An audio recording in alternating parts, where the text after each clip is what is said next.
Guys আমার বউ পিঠা বানাচ্ছে দেখতে পাচ্ছেন, সে আমার আম্মুর কাছ থেকে পিঠা বানানো শিখতেছে আজকে।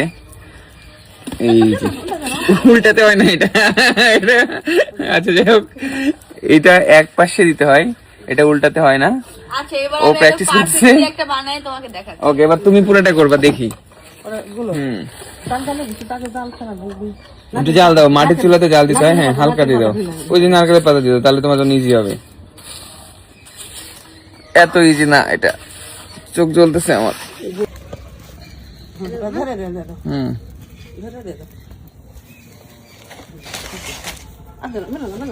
মিলতে হবে না এরকম। আমি দিয়ে দিলাম পিঠা, এবার ঢাকা দিতে হবে, একটু পরে রাখতে হবে, আগুন দিতে হবে। তুমি খুব ভালো চেষ্টা করতেছো, ইনশাআল্লাহ খুব এক্সপার্ট পিঠা মেকার হয়ে যাবা। এটা মাটির চুলে আগুন দিতে হয়, নাহলে আগুন নিভে যায়। এটা হচ্ছে চুঙ্গা, এটা দিয়ে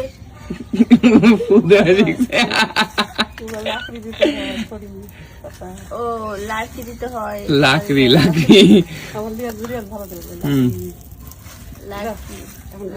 আমার আম্মা তাকে পাশ থেকে ট্রেনিং দেওয়াচ্ছে।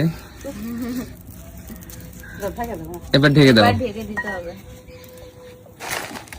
এই যে মাটি সরা, মাটি খোলা সবকিছু দিয়ে ঢেকে দিলাম। এখন একটু অপেক্ষা পিঠাটা সিদ্ধ হওয়ার পর পিঠাটা উঠে নিতে হবে। দেখতে পাচ্ছেন অলরেডি একটা পিঠা বানিয়ে ফেলেছি, দুইটাই আমি বানিয়েছি। একটা পাতলা করে বানাইছি, ও করকরা পছন্দ করে। হ্যাঁ হ্যাঁ ঠিক আছে। আমাদের পাশের বাসা থেকে একজন চিল্লায় বলে আমাদের জন্য করো, আমরাও খাবো। সবাই আমাদেরকে অনেক ভালোবাসে এখানে, আমাদের গ্রামের সবাই, বুঝছো, আমাদের গ্রামের সবাই আমাদেরকে খুব ভালোবাসে। হ্যাঁ দেখলাম তো সবাই। চুলা নিভে যাবে কোথাও। হ্যাঁ ধরে গেছে, এর নারকেলের পাতা, তাহলে কষ্ট করতে হবে না তোমার।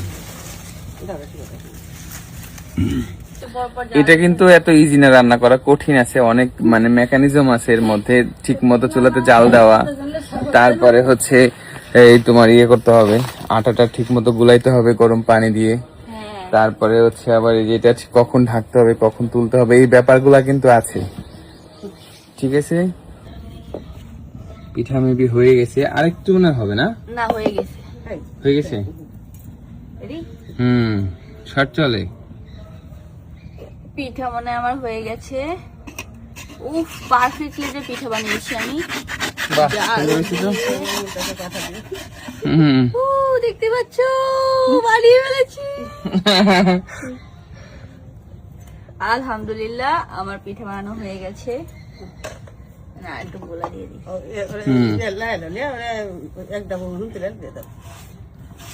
বাপরে বাপ, এটাও শিখছে। দেখছি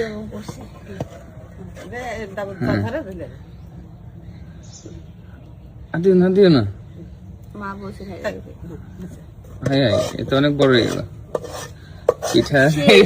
পিঠা হ্যাঁ বাস। আচ্ছা আচ্ছা, এটা চিকন করে দিবা, গোল করে দিচ্ছি। ওকে ওকে ওকে ওকে, ঠিক আছে। শেষ পিঠা বানানো। আল্লাহ হাফেজ।